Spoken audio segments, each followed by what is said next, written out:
The steady drip, drip, drip of sap provides the backbeat to spring's slow march across Vermont. We try to be ready by February 1st because that is about the earliest that the season really gets started. So if we're ready to go and start tapping by the 1st of February, we can usually catch all the major runs. The miles of sap lines that crisscross the 200 acres of the Proctor Maple Research Center in Underhill draw a picture of what sugar making looks like today and tomorrow. Sugar making can be separated into two similar but very different words: sap and syrup. The difference between the two is what makes the Proctor Maple Research Center run.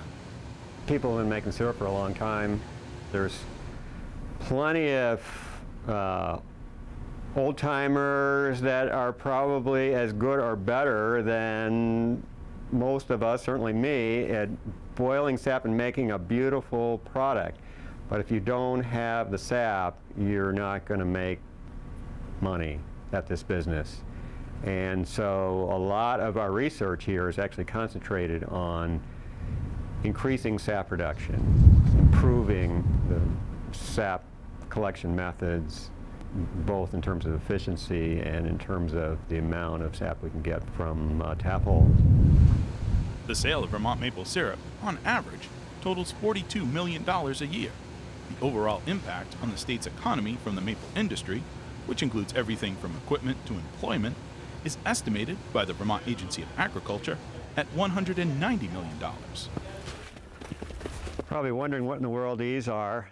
Tim Wilmot is working on a research project to improve the efficiency of collecting sap.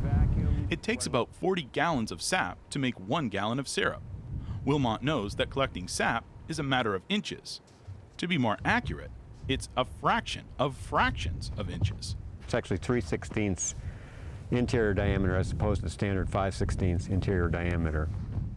In terms of sap collecting, it's all about vacuum, and for most people that's a vacuum pump, but there's really hundreds of sugar makers in Vermont and many more in other places that don't have vacuum pumps for various reasons. Maybe they only have a couple hundred taps here and a couple hundred taps there, or it's too expensive, or they don't have electricity, so on.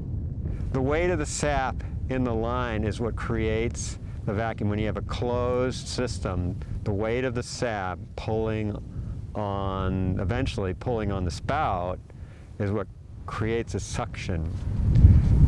When you have that larger diameter tubing, a lot of times there's just not enough sap in the line as it's running down the slope to create enough weight to create that suction. But with this smaller diameter tubing, seems like we can get a more solid column of sap that creates a much better suction.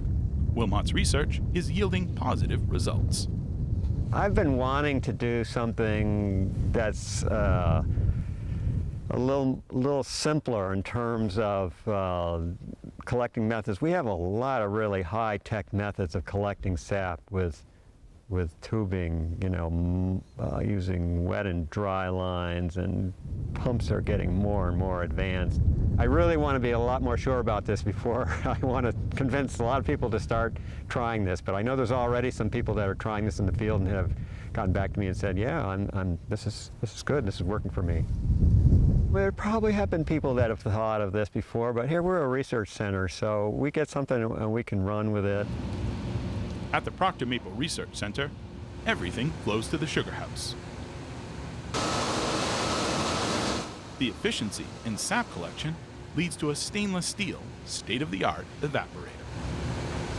The main reason for this part of the operation, not only to produce syrup so that we can sell it and fund the operation, this is where we prove our data or our methods.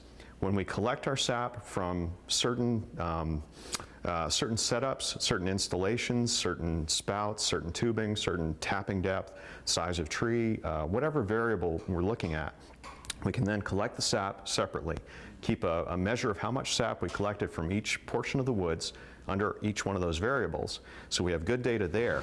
Then we boil the syrup down, and then we have hard numbers to give the sugar maker to say, if you do this under these conditions, you can make this much syrup.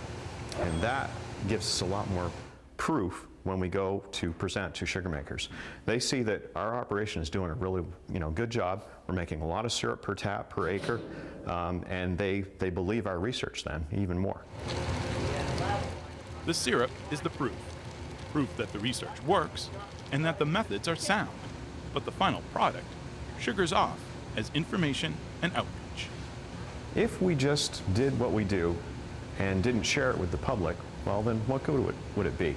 We can walk into a group of sugar makers and say, oh yeah, we had that same issue, and this is what we did, and these are our results. We can compare that with them.